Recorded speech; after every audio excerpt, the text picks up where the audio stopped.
सिन्नर नगरपालिका निवडणुकीचा आज निकाल जाहीर होतोय आणि हे होत असताना आपण एक फ्लॅशबॅक घेणार आहोत, एक नजर टाकणार आहोत या संपूर्ण निवडणुकीमध्ये कोण कोण सामील होतं, त्यामध्ये कोण कोण आहे, कोणते कोणते पक्ष त्यात सामील आहेत। यामध्ये आता या निवडणुकीवर जर आपण नजर टाकली तर एकूण 5 पक्ष खऱ्या अर्थाने आपल्याला रिंगणामध्ये बघायला मिळाले आहेत। यामध्ये काही अपक्ष त्यांच्या जोडीला होते, पण 4 पक्षांचे प्रमुख पॅनल म्हणजे 3 पक्षांचे प्रमुख पॅनल प्लस एक आघाडी असे 4 बाजूनी जो आहे तो उमेदवारांचा भरणा यामध्ये आपल्याला बघायला मिळालेला होता।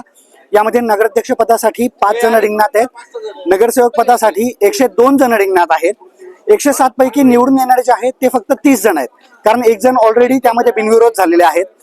नगराध्यक्ष पदासाठी जे 5 उमेदवार आहेत ते सगळेच्या सगळे पुरुष उमेदवार आहेत। यासोबतच यात पक्ष कोणते कोणते आहेत तर राष्ट्रवादी काँग्रेस आहे, शिवसेना उद्धव बाळासाहेब ठाकरे आहे, भारतीय जनता पार्टी आहे, शिंदेची शिवसेना आहे आणि काँग्रेस सुद्धा एका ठिकाणी आपली निवडणूक या ठिकाणी लढत आहे। त्यांच्या जोडीला 7 अपक्ष यामध्ये आपल्याला बघायला मिळतात। नगरसेवक पदासाठी साधारण 102 पैकी 52 उमेदवार हे पुरुष आहेत, तर 50 उमेदवार या महिला आहेत। 31 पैकी एक जागा जी आहे ती उदय गोळेसर यांच्या माध्यमातून बिनविरोध झालेली आहे आणि खरं म्हणजे प्रभाग क्रमांक 5 हा सर्वात मोठा प्रभाग आहे। या ठिकाणी बिनविरोध निवडून येण्याचं जी किमया आहे ती उदय गोळेसर जे खासदार राजाभाऊ वाजे गटाचे आहेत त्यांच्या माध्यमातून बघायला मिळाली आहे।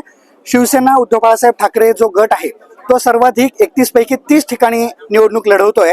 31वी जी जागा आहे ती त्यांनी आपले मित्रपक्ष असलेल्या काँग्रेससाठी सोडलेली आहे। यानंतर राष्ट्रवादी काँग्रेस 29 ठिकाणी लढत आहे, भारतीय जनता पार्टी 26 ठिकाणी लढत आहे, तर शिंदेची शिवसेना अर्ध्यापेक्षा कमी म्हणजे 14 ठिकाणी लढत आहे। काँग्रेस फक्त एका ठिकाणी रिंगणात आहेत, तर एकूण 7 ठिकाणी अपक्ष आपलं नशीब आजमावत आहेत। आता अवघ्या काही तासांमध्ये सगळा जो निकाल आहे तो स्पष्ट होईल। कोणत्या ठिकाणी कोणी बाजी मारली आहे हे आपण एसीएनच्या माध्यमातून आपल्यापर्यंत पोहोचवणारच आहोत। आदित्य हटकरसह शंतनू कोरडे, एसीएन न्यूज, सिन्नर।